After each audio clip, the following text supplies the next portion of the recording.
Hello and welcome to Authors at Google New York. My name is Adam Ingrassia and I'm here to introduce Paul Ingrassia, my dad, who is an automobile industry journalist with 25 going on 30 years of experience in the field.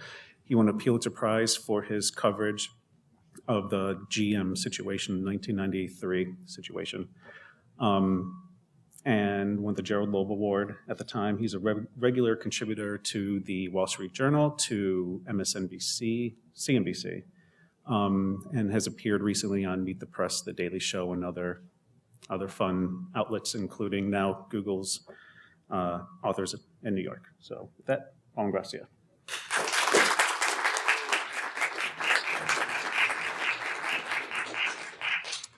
Well, thank you, Adam, for that kind introduction, and thanks to all of you for a chance to be here at Google, especially because I'm a shareholder, so I want to speak quickly and get you guys back to work as soon as possible. Just a little market test here, since Adam mentioned Meet the Press and The Daily Show. How many people here watch Meet the Press? And how many watch The Daily Show? Well, that's sort of interesting. Okay, yeah, good. Adam was kind enough to mention the Pulitzer Prize that I won back in 1993 when I worked for the Wall Street Journal. What he didn't tell you is that one of his younger brothers went to, was in junior high then, and went to school the next day and told his teacher his dad had just a surprise. So what can I say? He had it about in thinking about how to address a Google audience about my book, which is called Crash Course, The American Automobile Industry's Road from Glory to Disaster, which was published by Random House in January. I thought this is sort of interesting because you guys are the ultimate, or the prototypical new economy company, right? And Detroit, Ford, General Motors, and Chrysler are the prototypical old economy companies. But when you think about it, it's really pretty interesting. For one thing, cars today have more computers on board each car than mainframe computers had, 20 years ago. And the other thing is, as hard as it is to believe, in the mid 20th century, Detroit actually was America's Silicon Valley. That whole area of southeastern Michigan, Flint, Michigan, Detroit, Michigan. Flint's about 75 miles north of Detroit, down to Toledo, which made glass, and over to Cleveland, which made parts and all that sort of thing. So it's really been a remarkable reversal of fortune that culminated last year. This book really is built around the historic events of 2008 and 2009, and just to put those in perspective, they were remarkable events. In the middle of September, we had the bailout of banks in Wall Street, September 2008. A couple months later, we had the first African-American president of the United States was elected. And then in the spring of 2009, we had the bankruptcies of General Motors and Chrysler. So the way I sort of look at this, it was one historic breakthrough, right? The President Obama's election. And, whether you voted for him or not, it was still a breakthrough. And there were two breakdowns, really the breakdown on Wall Street and the sad bankruptcies of GM and Chrysler. To put it in perspective, General Motors was really, in the mid-20th century, was like Toyota, Google, and Microsoft combined. I mean, they had fundamental research there that invented the artificial heart valve and all that sort of thing. I mean, not just cars, but a lot of, amazing scientists did amazing things at the GM Technical Center. 1955, GM became the first company in the history of the planet to earn more than $1 billion in a single year. Now, that doesn't sound like much. I mean, that's maybe part of a quarterly earnings for you guys, okay? But it just gives you a little perspective about the kind of power these companies had. The bailout of the banks and Wall Street cost the American taxpayers about 7 or 8 times as much as the bailout of Detroit. It was about $700 billion to $100 billion, roughly speaking.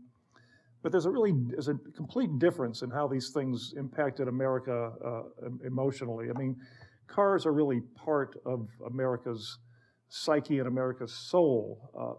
Back in the 1940s, John Steinbeck wrote a book called Cannery Row, and he was describing that period in the early 20th century when the Model T ruled the roads.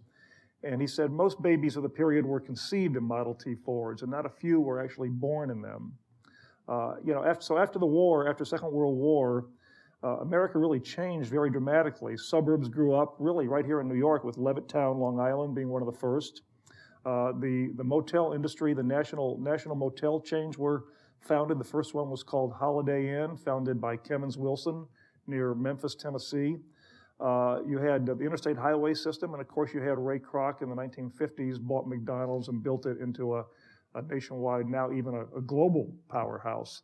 So the way I sort of look at it in the book, the social impact of the automobile, it really sort of created the 4-H club, if you will: housing, highways, hamburgers, and hotels.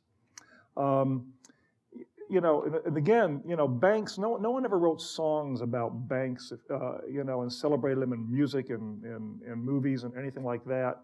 Quite the opposite of automobiles. In 1963, the Beach Boys, I'm dating myself here, I know, the Beach Boys had a hit song called Shutdown. Shutdown was not about a bank closing, okay? It was about, anybody know? Anybody know? It was about a drag race. When you won the drag race, you were said to be shutting down your opponent. 3 years later, Wilson Pickett sang Mustang Sally, okay? It wasn't Mustang Sally Mae, it was Mustang Sally. So there's a real message in that of what cars mean to us emotionally. And so in this book, I really tried to answer what I consider the big questions about what happened in the bailouts and bankruptcies. First of all, why did Detroit almost collapse? Was it inevitable? Was the bailout worth it? And what's going to happen now to this industry that remains an enormous industry in our country? The reasons were simple and complex at the same time. For decades, really from the 1920s all the way until the mid-1970s, this industry was dominated by a corporate oligopoly, which was the big 3 car companies in Detroit: General Motors, Ford, and Chrysler, and a labor monopoly, the United Auto Workers Union. And they were 2 very powerful forces, and they controlled everything. The UAW organized every GM, Ford, and Chrysler factory, so they really imposed a pattern contract on each of those companies, no matter which of the companies it was.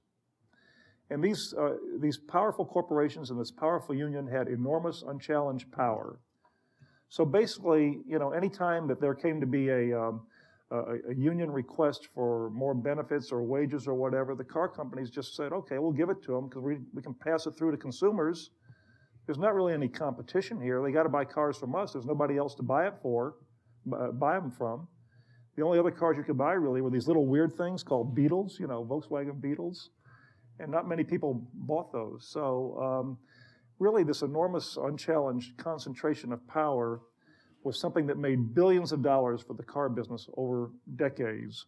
But in the process, the industry sowed the seeds of its own demise.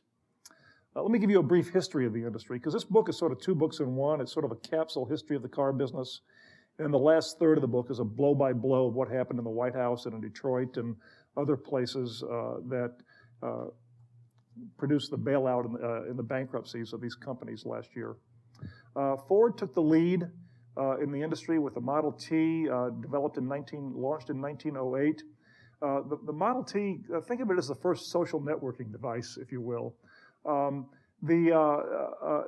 the Model T did was it was an inexpensive or reliable car. It was sort of the Volkswagen Beetle, if you will, of its day.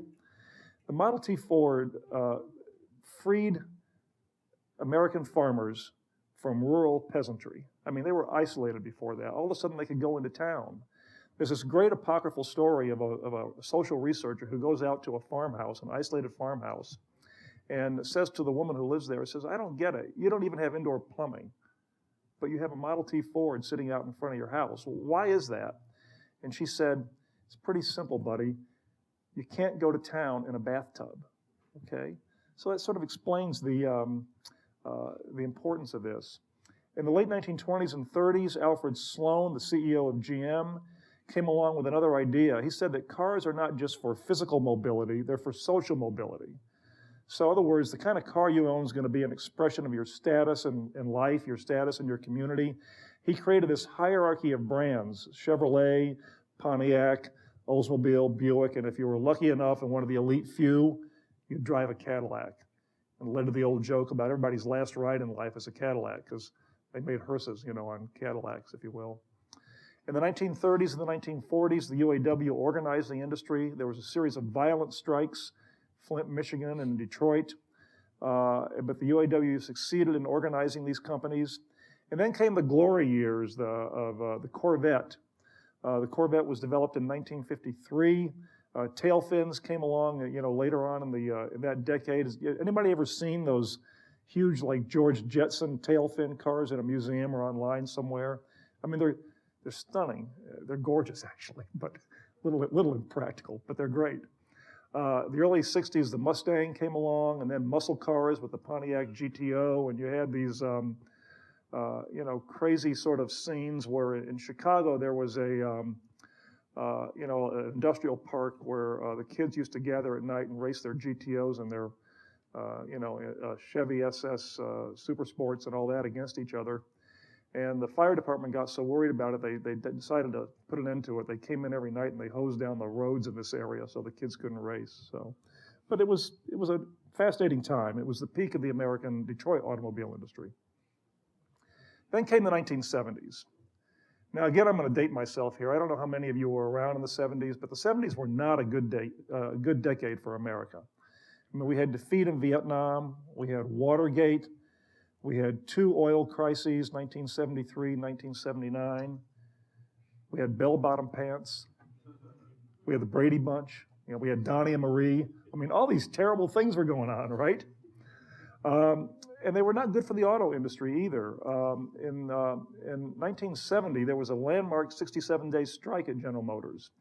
The outcome of that was a 30% wage increase over 3 years. Hey, pretty good for the workers, right? But what they really ended up doing was pricing themselves out of the market. Even worse, out of the 1970 strike came something called 30 and out retirement. 30 and out retirement meant this, that if you were a certain age, and the first age was 58 years old, and you had spent 30 years on the job in a car factory, you could retire with full pension and benefits, medical benefits for the rest of your life. Full pension and benefits.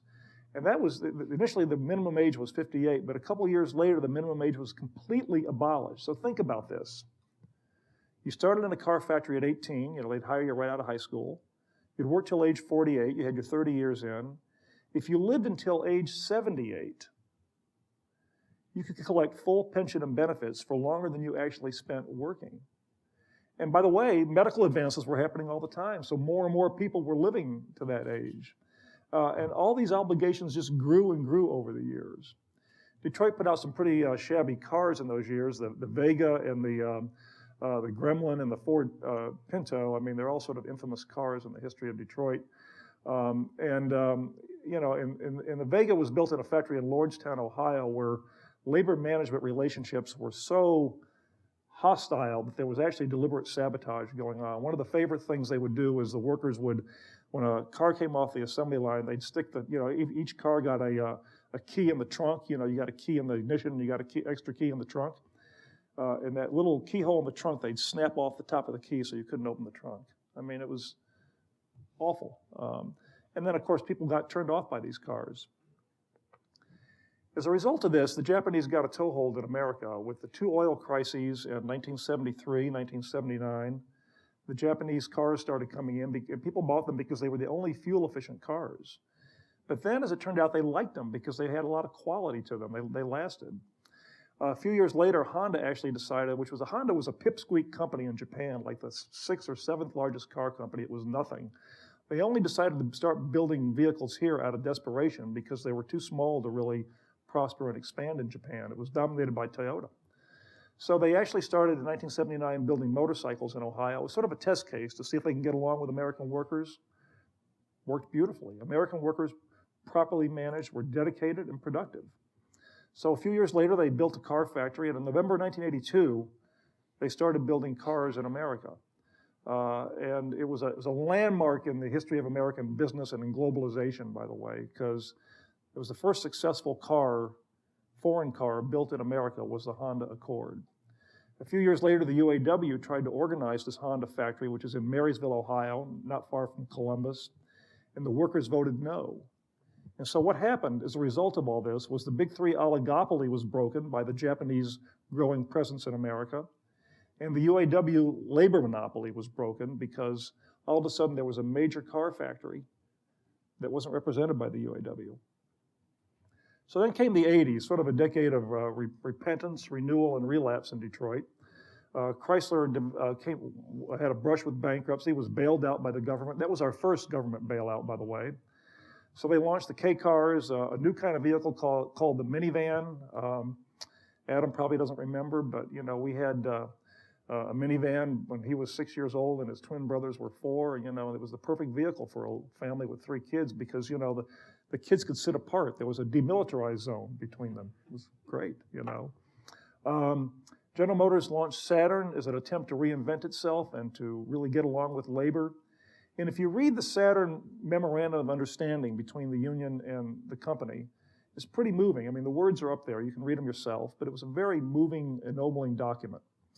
The problem is that, as the decade went on and they started making really record profits again in the 80s, they went astray again because they started diversifying. They bought banks and savings and loans and computer companies and all this kind of stuff they really didn't have any business being in. And they also started something called the Jobs Bank. The Jobs Bank was something that was initially had very modest goals. If you were a worker and you were laid off because they put new robots in the plant, you would get paid anyway for up to a year, up to a total cap of about $1 billion outlay by the company or something like that, to give you a chance to basically hang around until you could get another job that opened up when another factory opened. The problem was within a few years, all those rules and restrictions went away. So if you got laid off for any reason, no matter what the reason was, the company had to pay you indefinitely for not working. Okay? And we'll get back to the Jobs Bank a little bit later because it got even worse than that. So anyway, the result of all this, they went from record losses in the early 80s to record profits in the early 80s, back to record losses again in the early 90s. It was really a roller coaster ride. And then comes the 90s, okay? And they were saved. And they were saved by something called the SUV. The SUV became very popular in the early 90s. I mean, it was like I'm writing a new book about cars that helped shape the culture, and the Jeep and the SUV were one of them.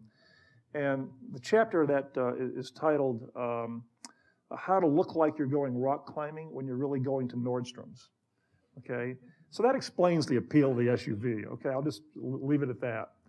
The Japanese, being very logical people, couldn't understand these inscrutable Westerners that would actually buy these off-road vehicles and drive them to the shopping mall. I mean, it was kind of nutty. At the same time, Honda had a major kickback scheme going on inside its U.S. sales organization where basically, if you were a dealer and you wanted an extra allocation of cars because they couldn't produce enough cars, the Americans wanted Hondas, you'd have to pay you'd have to pay off the guys or Americans in the senior sales ranks of Honda's U.S. sales operation. In fact, the ringleader in this was a man named Jim Cardejas. And the Honda dealers nicknamed him Car Jesus, right? Because all you had to do was put a few dollars into the collection plate and miracles would happen, okay? So basically you had this the big three companies were having lots of troubles, but the SUVs gave them a new lease on life. Record earnings, Daimler-Benz in Germany acquired Chrysler. So all these three companies had, in 1987, they paid $30 billion, the Germans did, for Chrysler, actually $37 billion. Ford and GM had record earnings. But at the same time, this renewal of prosperity in the business sort of led to renewed pathologies, if you will. GM and the union undermined Saturn, each for their own reasons. The union didn't want the Saturn system in which workers were paid according to productivity and profits and quality. They didn't want that to spread. They just, that was heresy to the UAW orthodoxy. GM, meanwhile, didn't have enough money to develop new cars for all its divisions, so they basically let Saturn go a whole decade without getting a new product. I mean, can you imagine going a decade around here without a new product release? Right, get it. Okay, it's death. That's what happened to Saturn. Then comes the new millennium. Ford returned to red ink. There was a lot of infighting at Daimler Chrysler. The two sides just clashed over everything. One of the classics was the Germans were shocked that the Chrysler people would have their corporate logo printed on little paper cocktail napkins. And people would wipe their mouths with these napkins and toss them in the garbage, and that was desecrating the corporate logo. I mean, and the Chrysler people thought it was normal. I mean, all these kind of crazy fights broke out. GM bet big on SUVs, but also they decided to diversify into a new market around 2004. And guess what? As if on cue, it was subprime mortgages, right? But still, SUVs were making lots and lots of money. The problem is that by this time, their cost structures were so bloated that the only vehicles they were making money on were big pickup trucks and SUVs. They weren't making money on ordinary cars. They were like a one-legged stool. And guess what happened? 2005, Hurricane Katrina hits New Orleans, and the stool collapses. General Motors lost $10.5 billion in 2005. Let me put that in perspective. The U.S. economy was booming then. Car sales were just shy, industry-wide sales were just shy of an all-time record. The next year, car sales were a little softer, but not much, still very close to an all-time record. So Ford lost $12.6 billion. At that time, Ford decided to make a radical course correction. They brought in a new CEO who said, look, we're going to get rid of brands we can't support. We're going to get rid of Jaguar and Land Rover, which they owned, and that sort of thing. Daimler, the Germans made a radical course correction. They dumped Chrysler. They sold it to a New York private equity firm here in town called Cerberus. Out in Detroit, they're nicknamed Clueless, okay, because they had no idea what they were buying. General Motors sadly stayed the course, though. They stuck with their CEO, they stuck with their strategy and all that, right until the bitter end, and the bitter end would be bitter indeed. So here we come to 2008, the fateful year. A landmark year in the history of the automobile business in America. I mean, someone some years from now is going to talk about the 100th anniversary of the founding of Google as a landmark year. But 2008 was the 100th anniversary of both the Model T Ford and of the founding of General Motors. But in the middle of September, Wall Street collapsed. Wall Street collapsed, Merrill Lynch was sold, Lehman Brothers went out of business. Car sales collapsed too. In fact, for the first 9 months of that year, car sales were running along at about a 14 million annual sales pace, which is not great, but not a disaster. Right over that weekend, car sales collapsed to a 10 million annual pace, which is a disaster. In fact, no single event, not the JFK assassination, not the Gulf War, not anything else in America has caused such an overnight sudden collapse in automobile sales. So the big three CEOs then decided they needed money. They flew down to Washington in their corporate jets to ask for bailouts. I mean, you know, where were the PR guys, okay? I mean, how stupid was that? Ford reversed course on that. They said, look, you know, we borrowed enough money to get through this crisis. We're not going to need government money. But General Motors and Chrysler said, we're going to run out of money by the end of this year without government help. Congress said, no, we're not going to put money down the sinkholes because they had these hearings in front of Congress and the whole jobs bank issue came up. What didn't come up was a really perverse extension of the jobs bank called inverse layoffs. Anybody here know what an inverse layoff is? Okay, hold on to your seat just for a minute. An inverse layoff works like this. You know, when in an industrial setting, in a factory or something, layoffs are determined by seniority, right? So if a layoff comes, a production cut comes and there's a layoff, the senior people stay on the job and the junior people get laid off. But getting 95% of your pay indefinitely in the jobs bank for being laid off made being laid off very attractive. So the union actually won the right for its senior members to bump themselves into unemployment and bump the junior guys back onto the assembly line. I mean, this is wacko. That's what happened. So no wonder Congress said no. Bush, though, in the waning days in office, says, look, I'm not going to let this Detroit thing collapse on my watch. He diverted enough money from the bank bailout to keep him in business for a couple months. Said, I'm getting out of Dodge. I'm handing this problem off to Barack Obama. That's what happened. Obama comes in February and March. He formed an automotive task force. Most of these people had no experience with the automobile industry. They were private equity folks here in New York. But that was actually turned out, frankly, I was very skeptical at the beginning. It turned out to be a good thing, though, because these people were not captive to Detroit's conventional wisdom. They had common sense. They saw the jobs bank was crazy. And they didn't have this ingrained knowledge of things we can't do. No, there were no sacred cows. Nothing was untouchable. On April 1st, President Obama gave a speech, and Rick Wagner, the CEO of General Motors, was replaced. He had been CEO since 2000 and had produced $50 or $60 billion of losses on his watch. I'm not so sure how long a CEO who did that at Google would last, but it was a long time. It was a long time for him to go, long since past the time for him to go. On April 30th, Chrysler filed for Chapter 11. The government brokered a deal where Fiat would get 20% of it. The UAW ended up owning 55% of the company. Interestingly enough, by the way, the UAW didn't want to own Chrysler, control Chrysler. They wanted to be paid in cash for the money that was owed to their retiree medical care fund. They didn't want to be paid in Chrysler stock. I mean, they weren't nuts. They didn't know if the stock would end up being worth anything. They really would have rather milked the company instead of owned the company. But the government insisted on this. On June 1, it's a typo there, sorry, but on June 1st, General Motors filed for Chapter 11. 62.5% ended up being owned by the U.S. government, another 10% or so, 12% by the Canadians. The nickname Government Motors was born. A lot of pain in all this. Bankruptcy is an ugly thing, folks. A lot of pain in all this. Dealers lost their franchises. Workers lost their jobs. Managers lost their jobs at executives. Shareholders got wiped out. Bondholders took big haircuts. And of course, taxpayers paid dearly. Now, some of the sacrifices might sound sort of comical. I mean, Chrysler retired vice presidents used to get 2 free lease cars every year for life. That's gone, okay? UAW members used to get free Viagra as part of their health care plan. That's gone, okay? But there's a lot of real pain that went on here as a result of this. So what are the myths of the bailout? One is that Detroit was a victim of the economic collapse. Just not true. I mean, how do you explain the fact that GM and Ford and Chrysler were losing billions in 2005 and 2006 when the economy was strong? They were victims of their own mismanagement, frankly, and this own perverse, long-standing warfare between the union and management. It was pretty awful. Another myth, the collapse was inevitable. Then how do you explain Ford and Ford's survival? They were the only Detroit car company that didn't file for bankruptcy. And the reason is, beginning in 2006, they made a radical correction. They brought in a new CEO from outside the company, Alan Mulally from Boeing. He replaced Bill Ford Jr. I mean, Bill Ford, the Ford family controls 40% of the voting stock at Ford. Bill Ford decided to fire himself. That's what he did. And frankly, it took a lot of courage and humility for him to do that. He's really one of the heroes of this book.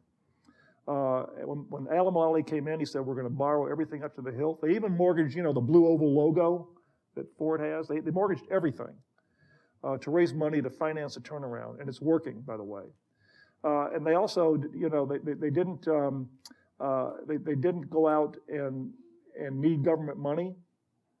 They sold brands they couldn't afford to support. They sold Jaguar, they sold Land Rover, they sold Aston Martin, and the latest sale was just completed, by the way, just I think yesterday, the sale of Volvo to a Chinese firm called Geely Automobile. Another myth is that President Obama overstepped his bounds in ousting Rick Wagner as the CEO of General Motors. Again, it's not true. I mean, look at the facts here.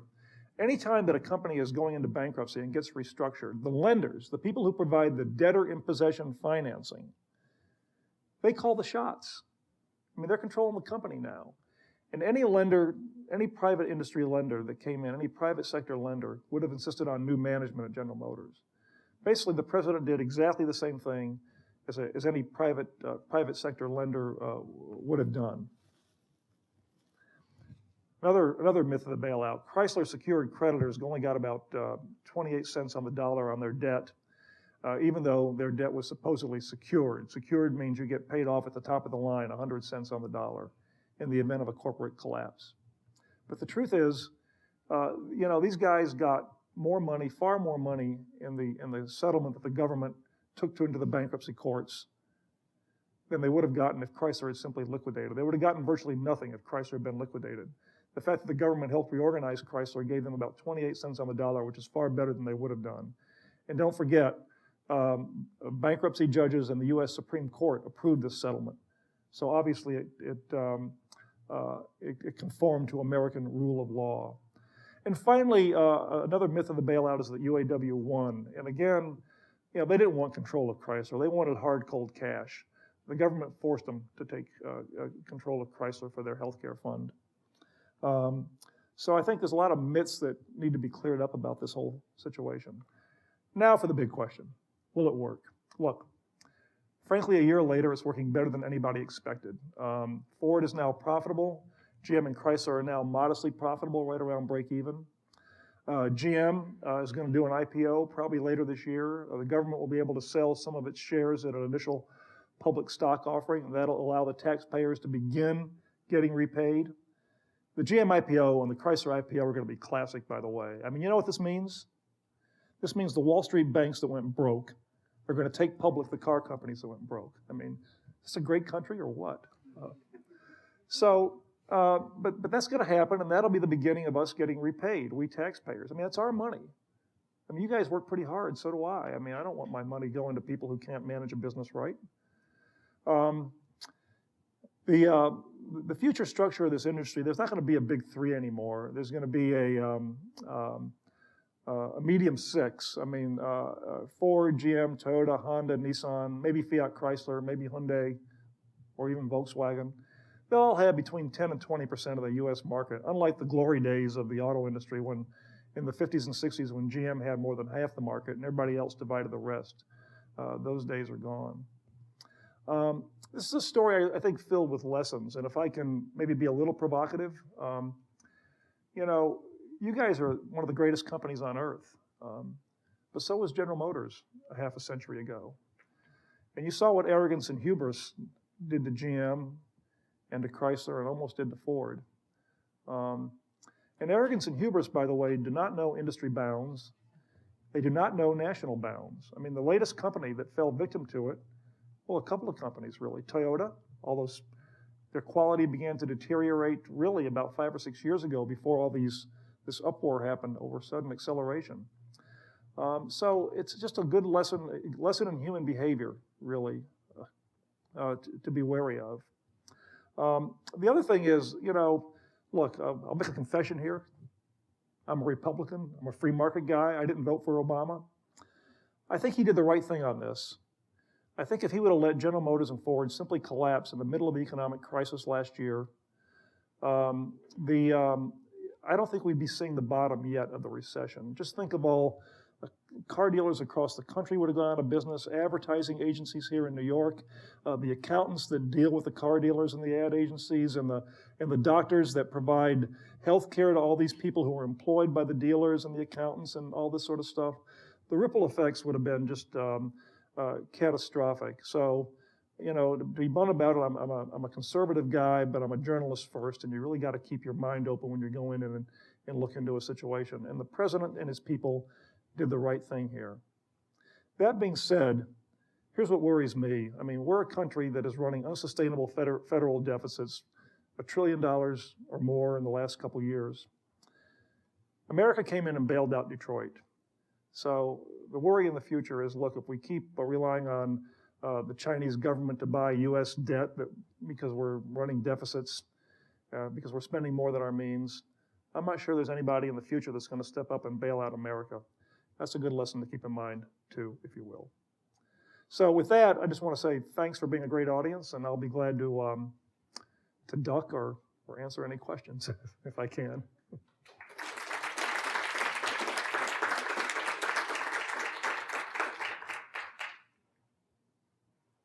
Yes, sir. Are you like the auto workers still in charge of and have all these job banks? Good question. The job bank was abolished. The President's Automotive Task Force imposed some severe conditions, reforms, I'll call them reforms, on the union-company relationship. So one of those reforms was the jobs bank is abolished. End of story. It's gone. They also insisted on abolishing most of the very restrictive and feather-bedding work rules that the companies had with their unions. For example, there were hundreds and hundreds of different job classifications that said, well, if a machine breaks down, okay, and I'm Paul and I'm standing right next to the machine, and I know how to fix it, but wait a minute, it's not listed as my job responsibility to fix it. That's Susie's job responsibility, and she's on her lunch hour, okay? And she's on break. She'll be here in a half hour, so you got to wait for her for the machine to get fixed. So the whole darn factory shuts down for a half hour. All that stuff, most of that stuff is gone. So that the task force did insist on that. There's a no-strike provision imposed on both General Motors and Chrysler until 2015. So the UAW can't strike those two companies. That's what the union had to agree to as a condition, as the government's condition for getting government funds. You know, one of the more fascinating things in my research for this book, if you will, Kate Klugston here is a native of Detroit, so she'll relate to this. I spent a lot of time in Detroit. I went to the Walter Reuther Labor Library on the campus of Wayne State University. Walter Reuther was the legendary president of the UAW in the 50s and the 60s. And on the third floor of that labor library, on the back, in the archives, on the back shelf, there's a copy of every UAW contract between the 1940s and today. And decades ago, those contracts were like little pamphlets, right? Now they're bigger than phone books, with rules and regulations and this and that, 16 pages on seniority alone. I mean, it'd be impossible for anyone to manage under those conditions. So a lot of that stuff was stripped away as a condition for these companies getting government aid.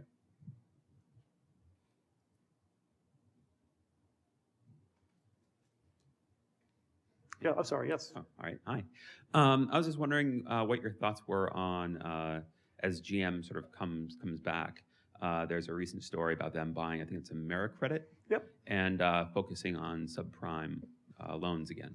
Right, a little worrisome, isn't it? Yeah, exactly. Good question. The answer to that question is, look, I think you got to let them manage the business. I think that subprime lending has always been a part of the automobile financing. I mean, a lot of people with subprime credit buy cars.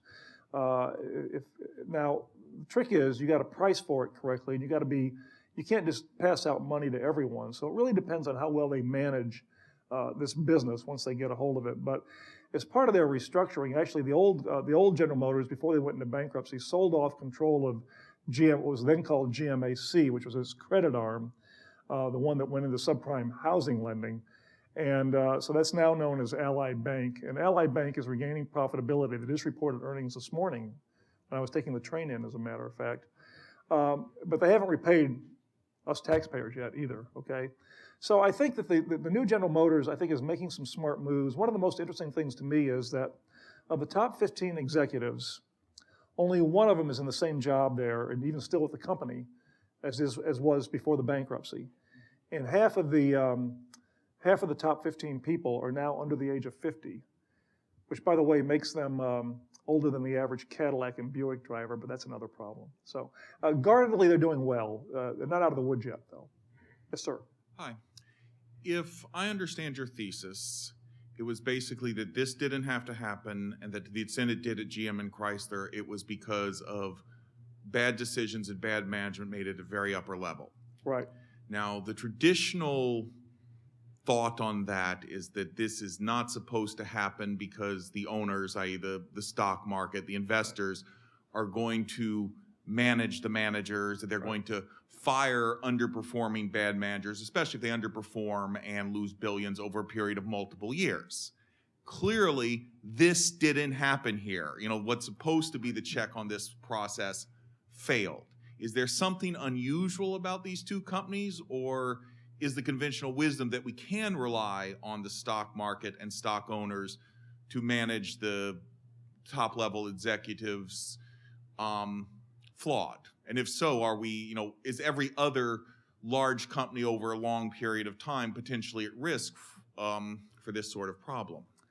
That is a great question, and the answer to all those sub-questions is yes. I mean, I'm sort of a student of corporate governance. I must say, it's a topic that's about as exciting as, dental floss, right? But it's critical because it's how organizations like Google and Microsoft and GM and IBM are run. And unfortunately, what has been a consistent problem in American boardrooms is that the directors who are supposed to represent the shareholders frankly fall in the position of becoming defenders of management at all costs, because they're all buddies and the CEO puts you on the board and all that sort of thing. as opposed to really insisting on corporate performance. Is it better than it used to be? Yeah, but there's been some big slip-ups. I am shocked, by the way, shocked that the members of the General Motors Board of Directors who presided over this demise, I mean, the company ran out of cash. I'm shocked that they haven't been sued. Okay, I mean, there's got to be some lawyer out there somewhere who probably wanted to do this, but American law gives great judgment, gives directors great latitude in their judgment through something called the business judgment rule.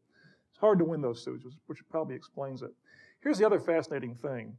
I pointed out the difference between Ford and General Motors, right? Ford's corporate governance system on paper is a disaster. The Ford family has about 2 or 3% of the stock. They control 40% of the votes. Their elections are about as democratic as elections in North Korea.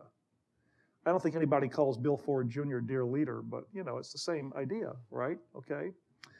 But you had a group of people with a significant financial and emotional stake in the company that came together and made tough decisions in the nick of time and saved that company. In General Motors, nobody on that board has significant emotional or financial investment in that company, and they just let it go down the tubes, and it's terrible. And the General Motors people should be ashamed of themselves, absolutely ashamed of themselves. Yes, sir. Hi. I'm wondering how much political activity GM and Chrysler are still engaging in, and whether you think it's a problem that they would use taxpayer money for political lobbying. Well, you know, it's a good question. I have a problem with the whole lobbying system anyway. I mean, buying influence, if you will. But nonetheless, I mean, people have the right, and organizations have the right to petition their government. You know, if the UAW can do it, why can't companies do it? You know, there are certain ethical lines you certainly don't want to draw.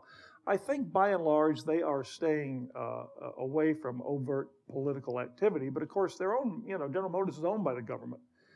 So I will say this though, that the government, as far as I know, is really staying out of the daily management of these companies. Now that doesn't mean like when AmeriCredit was purchased a few days ago, you know, there's a no surprises rule, and GM gave the Treasury Department a heads up, said we're going to do it, and Treasury said, you know, it's your call, you know, and that sort of thing. So, you know, you got to let these people run their business. You remember about a month ago when that Tiger pitcher threw the almost perfect game out in Detroit and got robbed by the bad call by the ump, and the ump with a lot of class came and said, look, I made a mistake. GM gave that pitcher a Corvette, and there were people around the country who said, you know, it's terrible using our tax dollars to give away the Corvette. I mean, that's ridiculous. I'm sorry, it was great marketing. It was a brilliant marketing move. You got to let them run the business. So you like the bailout. I didn't say I like it. I would say it's, I mean, my analogy, frankly, it's like changing a diaper. There's some dirty jobs that you just got to do. Yeah, but I sort of worry. I mean, first of all, I know you say this is all bad management, but the history of industries is that an awful lot of them go downhill. You look at the companies that were in the Dow Jones Industrial Average when they started. There are people like National Leather that no one's ever heard of for decades. And the reason I am asking is I'm sort of worried. Someone at the FTC floated a proposal recently that, well, we should save the newspaper business by putting a $5 a month fee or tax, as you choose to call it, on all internet service, or maybe on all mobile phone service. And I'm looking at this saying, yeah, I've got an emotional attachment to the New York Times. I've read it every day for 50 years. But is this really the way we want the economy to work, that we're always putting our money into old industries rather than new ones? You know, that's a great question. And the answer is, I think it'd be a disaster for newspapers to get tax subsidies in any form. The real danger here is that we take this emergency action that, again, in my judgment, and in the other judgment of a lot of other people, was necessary to prevent an economic crisis from becoming an economic collapse in the country. And we set all kinds of bad precedents there. And it's up to the American people to resist that kind of nonsense, frankly. Government shouldn't be picking winners and losers. I have less of an emotional attachment to the New York Times, having worked for the Wall Street Journal, but my brother Adam's uncle is one of the senior editors at the time, so it makes for some very interesting Thanksgiving dinner conversations.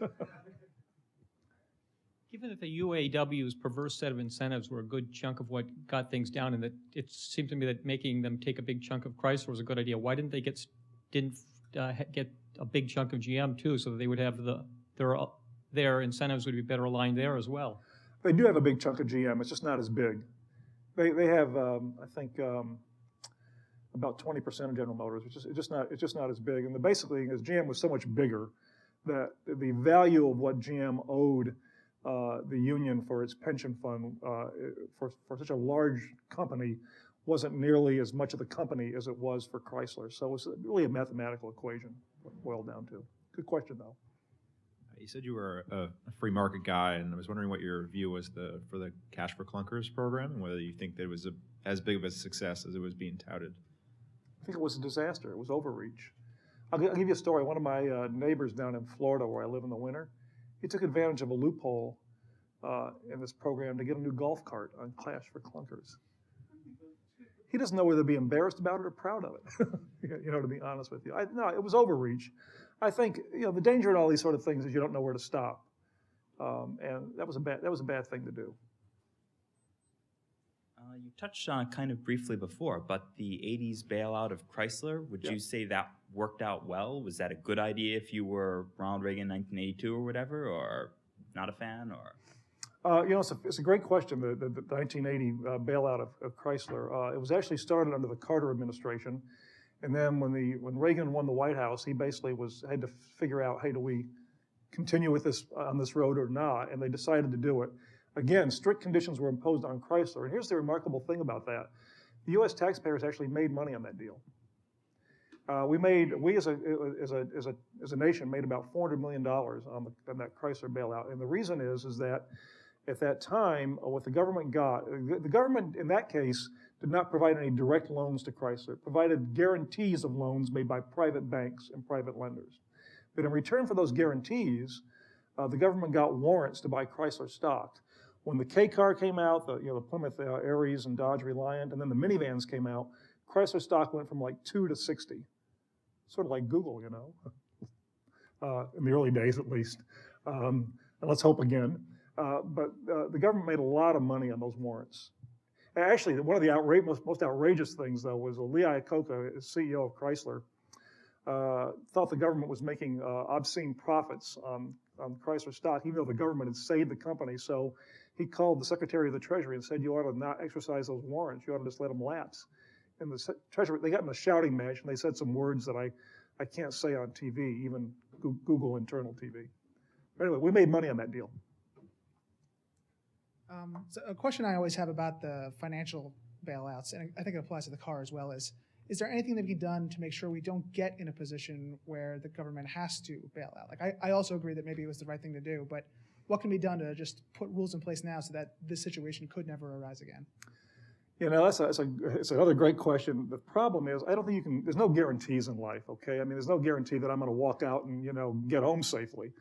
I think that what you have to do, what they have done is, you've heard the term probably, if you read it somewhere, called moral hazard, and that basically is when you bail out people from their own reckless behavior. They'll just do it over and over again, and you encourage that.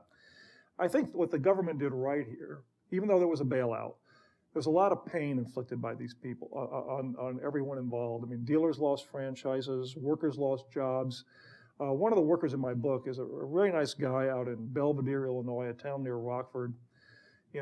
Previously he would have gone into the jobs bank and gotten paid indefinitely. When that was abolished, he left the company, got a buyout, and he's really struggling. He's out of money, and things are going tough. I went onto his Facebook page the other day, and it was very poignant. He said, so why does the bottom have to be so far down? So I think the answer to your question is, we can never prevent it from happening again, but we can make it so painful that we can encourage people to act responsibly. In the end, to have everyone act responsibly all the time is a pretty tough order. So one of the questions I had was, it wasn't in the list of the reasons for the failures, but I've heard on a previous book written on a similar topic, it said, and I don't know how far that's true, that at Ford at some point in the past, they decided they wanted to make a new car, and they got together in a room and they sort of decided what they wanted to do, and looked around, and they found that there was no engineer there, everybody had an MBA, but there was, they couldn't ask technical questions. Right. My question is, do you think that a lack of focus on the actual engineering of the cars was also one of the reasons for the failures, besides the other things? Yeah, I do over a period of time. I mean, basically, the Detroit companies came to be dominated by MBAs and marketing types, and especially by financial types. And technological expertise and advancement really, the whole idea was, you can sell the sizzle, the styling and the tail fins and, all that kind of stuff. But what the Japanese came in, they made these wonderful little cars that had engines that were, they hummed like sewing machines. They were precision instruments. I do think that the demise of our engineering expertise or the lack of status. I mean, look, Google's a great company, but I think the engineers here have status and clout, right? I mean, gosh, they run the company. And maybe that's the way it should have been in Detroit for a long time. As a matter of fact, Alan Mulally of Ford is an engineer. So, yes, sir. I just want to ask, how much do you think the future success of companies depends on alternative fuels and investing in hybrids and all that? Yeah, I think in the long term it will, but how long does it take to get there? How long does it take for us to get to alternative fuels? I think the Chevy Volt, there was an article in the New York Times that said, hey, this thing is probably going to be a disaster because it's overpriced and it requires, tax credits of $7,500 to get it down to the mid $30,000 range, and it still is not going to do much more than a Prius will do. But I think I'm very skeptical about all electric cars. I mean, I wouldn't buy one. I'm afraid it's going to run out of juice at the wrong time. Gas electric hybrids are different. They have a real future, and there's going to be more and more of those. The price is going to come down. Tesla's doing some interesting stuff out in Silicon Valley, but those are, look, let's face it, that's $100,000 electric hot rods. I mean, not many people are going to buy those.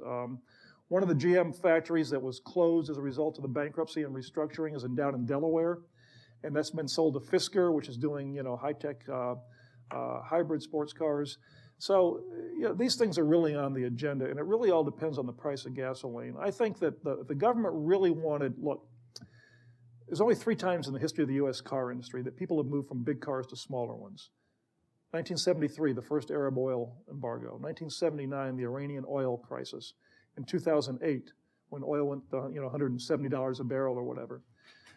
People respond to market incentives. So if the government really wanted to do this right, what they would do is raise gasoline taxes, and by the way, simultaneously cut income taxes. So you'd be taxing consumption, and you'd be reducing taxes on production. But that's just politically unpopular. They're not going to do it. One problem that it looks to me from my father working as an engineer at Ford was that the line workers are not listened to. I mean, if you read the articles about Toyota, the Toyota plants, they make about 2,000 changes a year based on line worker things. My dad's, from talking to line workers, he said that people said they quit making suggestions because they were ignored because the management said that you guys are a bunch of morons, we know all. Is any of that being fixed? It's better than it used to be. Is it as good as it needs to be? No. It's fascinating. When I remember I mentioned in my presentation here when Honda opened its factory in 1982, and people like me, journalists trooped down there and said, where's the magic bullet? This thing is working, where's all the robots and the gizmos? And there were no robots and gizmos. I mean, there were a few, but that wasn't it. The secret was that the Japanese figured out how to use the brains of these people as well as their bodies, okay? And this, again, back in history, the clash between the UAW and the management of these companies, born in the 1930s and 40s, and the violent strikes that gave birth to the UAW and all that, a lot of that's never went away. I remember when I was out in Detroit, GM asked me to visit some of their factories, and I went up to an engine factory in Buffalo, New York, just outside Buffalo, called Tonawanda. And I got this great 2-hour dog and pony show about how everybody's getting along well and we're all doing great. And then I was going to get a plane back to Detroit. I said, look, before I head to the airport, I got to go to the boys' room. Could you show me where it is? So I walk around the corner, and there's the salary men's restroom and the hourly men's restroom right next to each other. That said it all. What can I say? That's in the book, by the way. Yes, sir. So a couple of weeks ago, we had the author of The War at the Wall Street Journal come in, and I was wondering given your extensive experience there, if you had any comment on, I guess, the fate of Dow Jones and the Wall Street Journal, and possibly also how the fate of that family-owned company compares with the fate of Ford, which seems to be doing much better and is also family-owned. Yeah, that's a good question. I mean, look, I worked there 31 years. I left at the end of 2007. I think the acquisition really had to happen. I think what happened there is the company was a small company. It wasn't big enough to survive in this multimedia world. Everybody knows what's happened to the news, and especially the newspaper business. It's like a lot of companies that was sort of the master of its world in one environment. It really never was able to master this new high-tech world of the news business.